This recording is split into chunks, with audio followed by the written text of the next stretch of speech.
વીજ લાઇન વળતરને લઈ રાજકોટમાં ખેડૂતોનું વિરોધ પ્રદર્શન પડધરીમાં ખેડૂત હિતરક્ષક સમિતિએ પ્રતિક ઉપવાસ આંદોલન શરૂ કર્યું।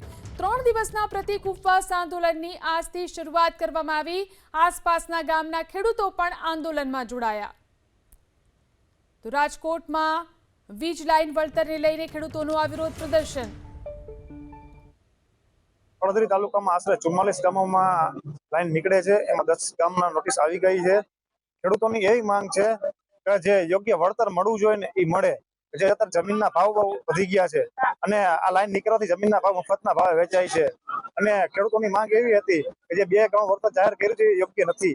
ખેડૂતોને ખરેખર જે બજાર કિંમત પર 4 ગણું વળતર આપવામાં આવે અથવા કોઈ પણ યોગ્ય ભાડા પેટે પણ આપવામાં આવે એવી માંગ હતી।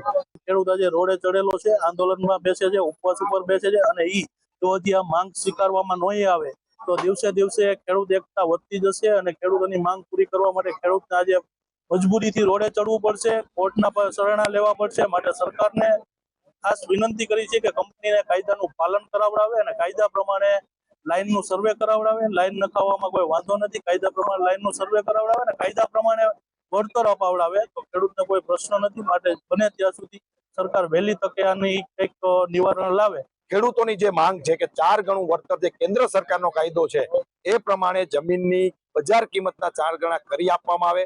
જે પરિપત્ર કરવામાં હમણાં સરકારે કર્યો છે એ નામંજૂર છે અને આગામી કાર્યક્રમો ગાંધી ચિંધ્યા માર્ગે આ રીતે દરેક જિલ્લામાં થવાના છે। જ્યાં જ્યાં વીજ લાઈનો નીકળી રહી છે ત્યાં ખેડૂતો પોતાની માંગ મજબૂત કરવાના છે અને આવતા દિવસોમાં આંદોલન વધુ મજબૂત થશે એવું ખેડૂતો નો સૂર છે।